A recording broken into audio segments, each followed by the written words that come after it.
Ce jeune homme s'appelle Lies Guernin. Son arrestation et puis son emprisonnement en Algérie à Tizi Ouzou, juste pour avoir porté le maillot marocain lors d'un match de football opposant la GSK à un autre club algérien. Il a été emprisonné, incarcéré et condamné, voire même à la peine de la prison ferme.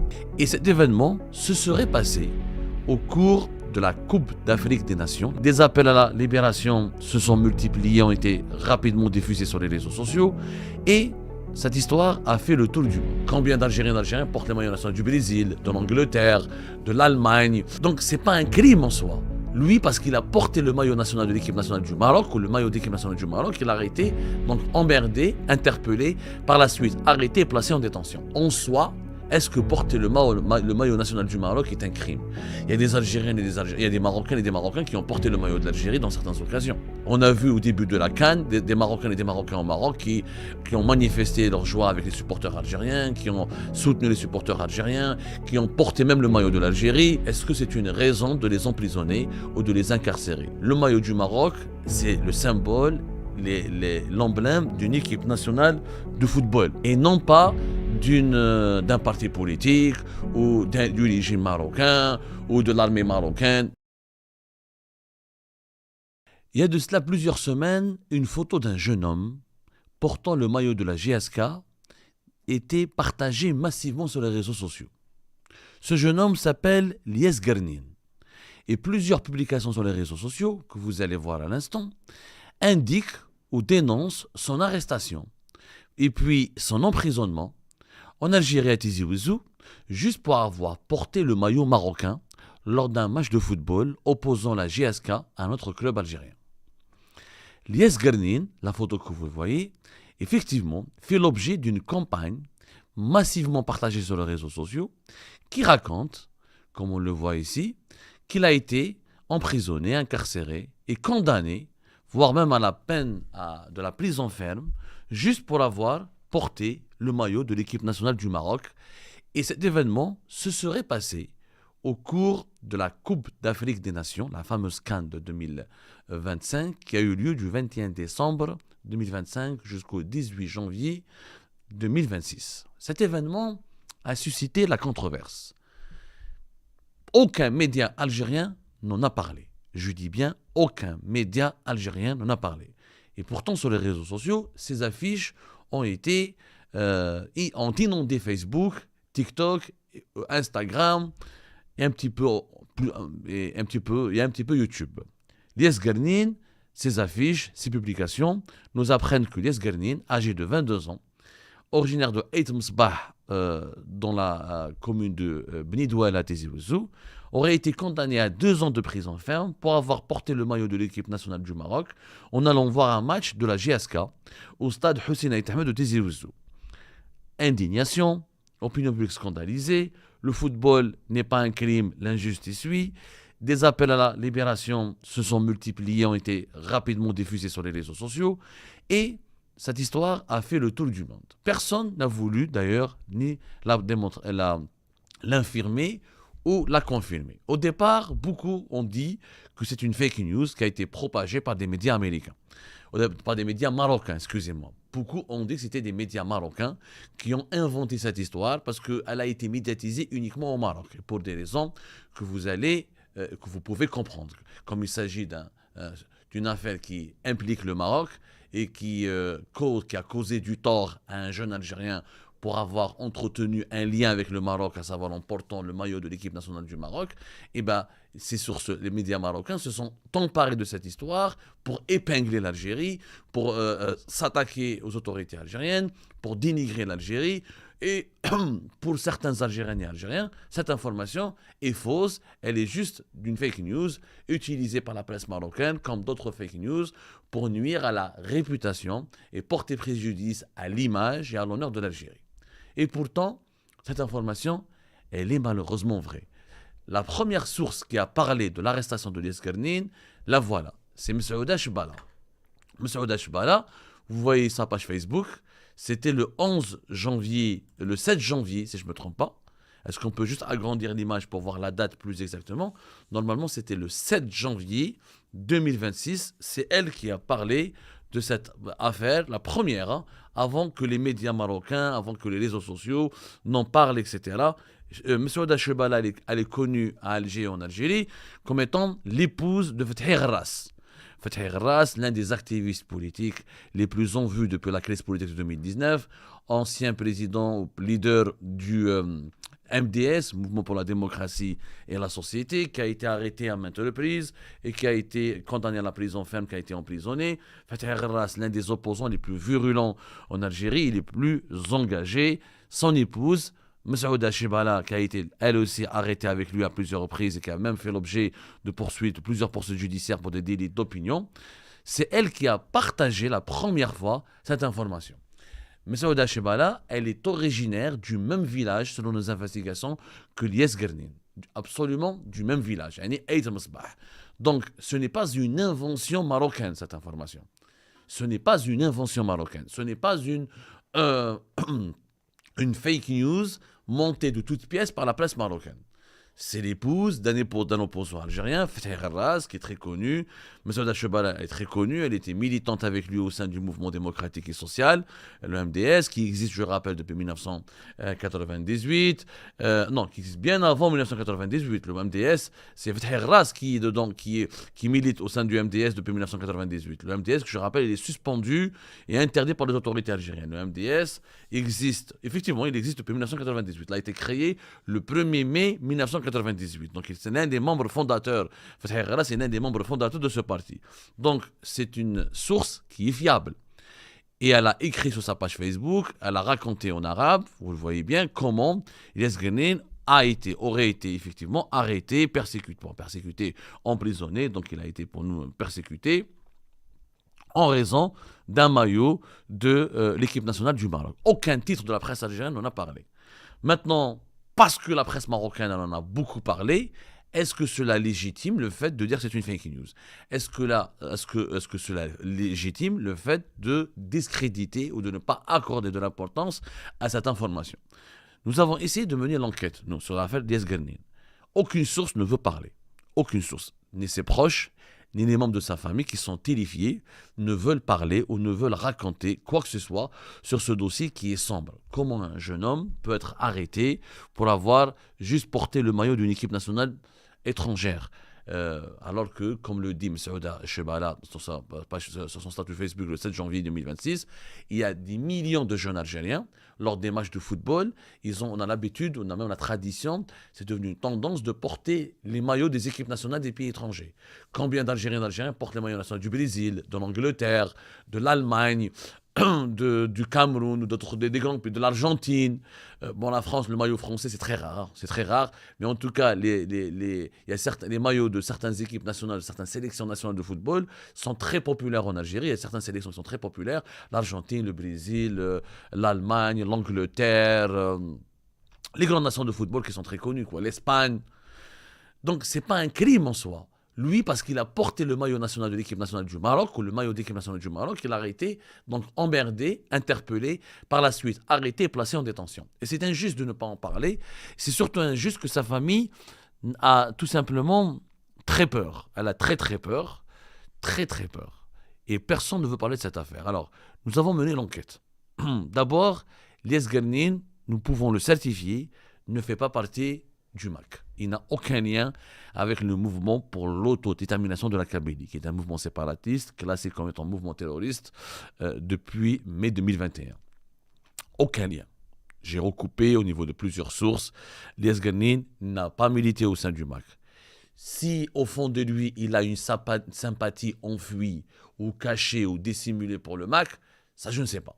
C'est possible, parce qu'il y a les militants du MAC, il y a les sympathisants du MAC. En Kabylie, effectivement, à Tizi Ouzou, à Bdjaya, à Boumardès, y compris à Alger, vous avez certains jeunes Kabyles qui, à cause de la médiatisation massive, de la diabolisation systématique, de la persécution judiciaire et sécuritaire et de la focalisation des médias du régime algérien sur le MAC, ont donné au MAC une tribune.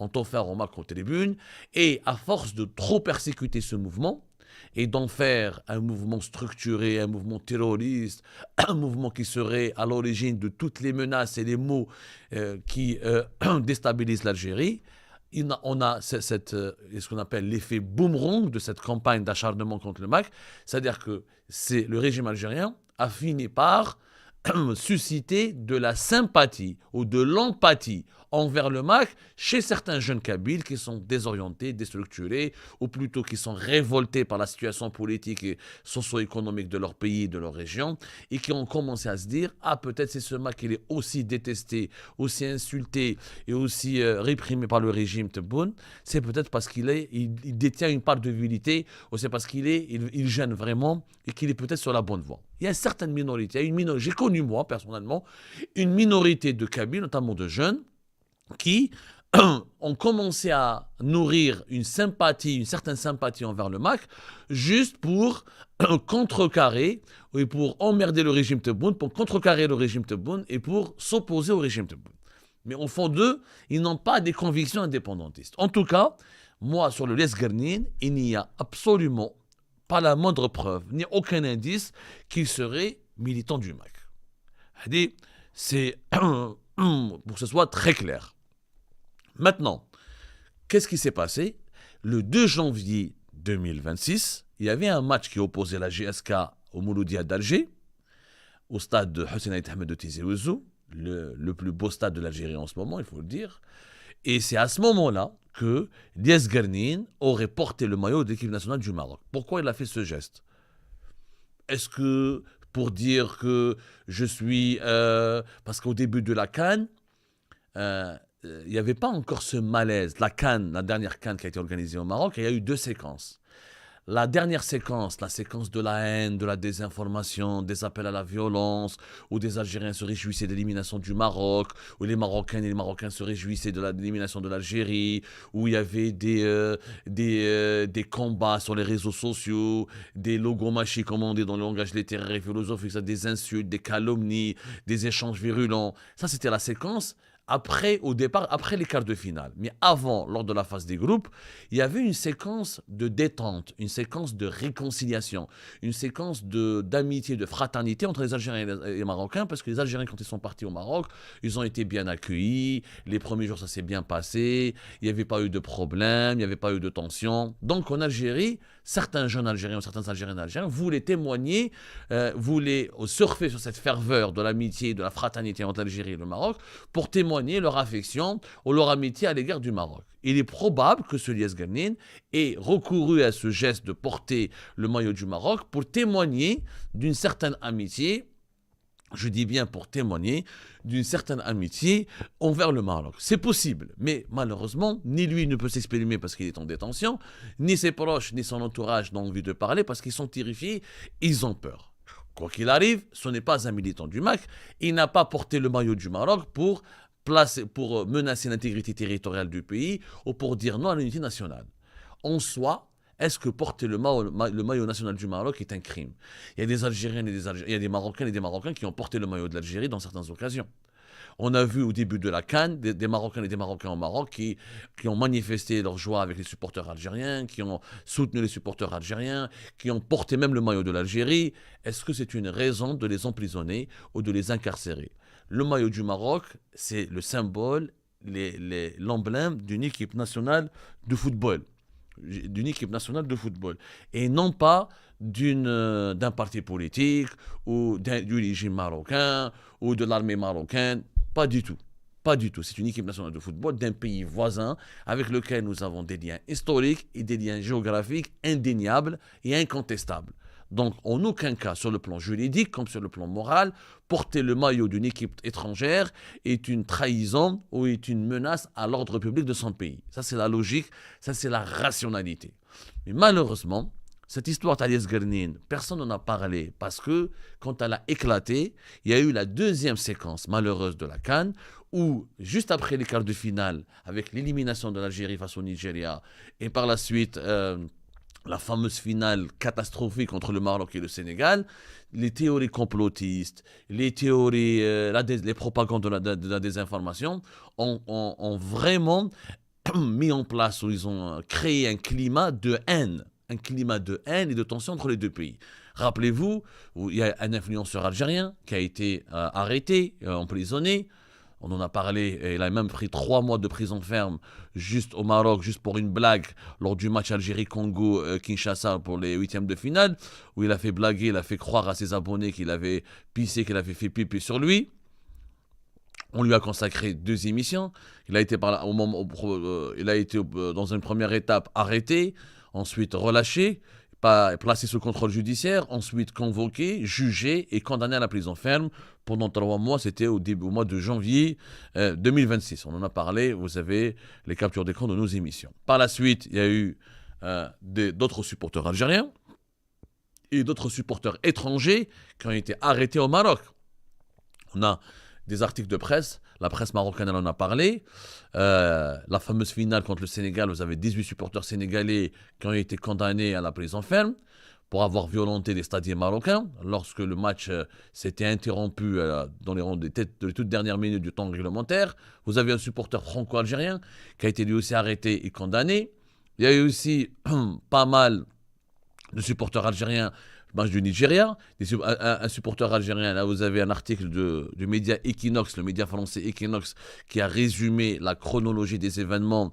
Il a expliqué, il a annoncé, il a donné les dates et les précisions sur les arrestations et les incarcérations et les jugements de plusieurs supporters étrangers, dont des Algériens au Maroc. Donc, il y avait une séquence très tendue entre les deux pays. Une séquence vraiment de tension, un pic de tension terrible. Pourquoi ? Parce que le football, vous le savez très bien, c'est le sport le plus politisé au monde, c'est le sport le plus populaire, c'est un outil de soft power, et malheureusement, la bonne ambiance qui a régné au début de la CAN s'est vite dissipée à cause de la rivalité algéro-marocaine qui a pris une dimension dramatique, étant donné que l'Algérie aurait pu affronter le Maroc en demi-finale, avant la finale contre le Maroc et le Sénégal. Et comme l'Algérie a été éliminée brutalement par le Nigeria et qu'on avait accusé l'arbitrage d'être l'élément central de cette élimination, ce qui est d'ailleurs complètement faux, parce que le Nigeria ont extrêmement bien joué contre l'équipe nationale d'Algérie. Ils ont même dominé outrageusement ce match. Mais le complotisme, la désinformation, la propagation des fake news et la politisation du football, et puis la prédominance de plusieurs lobbies politiques au Maroc et en Algérie qui sont virulents, qui ont tout intérêt à ce que les deux pays voisins, les deux plus grands pays du Maghreb, qui ont tout intérêt à ce que les relations s'enveniment, à ce que l'hostilité s'aggrave, ont surfé sur cette rivalité algéro-marocaine pendant la CAN pour semer la zizanie et pour attiser le feu de la division. Et c'est pour cette raison que l'affaire Lies Guernin est passée totalement inaperçue, comme il y avait des supporters algériens qui étaient emprisonnés au Maroc et qui ont été inquiétés au Maroc, on s'est dit, tant pis, ou Chahfeh, ce supporter de Tizi Ouzou de la GSK qui a voulu se solidariser avec ce pays ennemi, avec ce pays diabolique. Mais malheureusement, cette affaire est une atteinte au droit de l'homme. C'est un cas d'injustice. Lies Guernin n'est pas un agent marocain, n'est pas un militant du MAC, n'est pas un terroriste. C'est juste un jeune qui a voulu, je suis sûr que son intention c'était uniquement de profiter de la ferveur positive qui a caractérisé le début de la CAN et qui a juste voulu témoigner son amitié et son affection à ce pays voisin, juste pour un message de réconciliation, de bon voisinage, parce que les jeunes Algériens sont très nombreux à en avoir marre des conflits, à en avoir ras-le-bol des problèmes, des tensions géopolitiques qui empêchent leur pays de s'ouvrir au reste du monde et à se développer, à se démocratiser.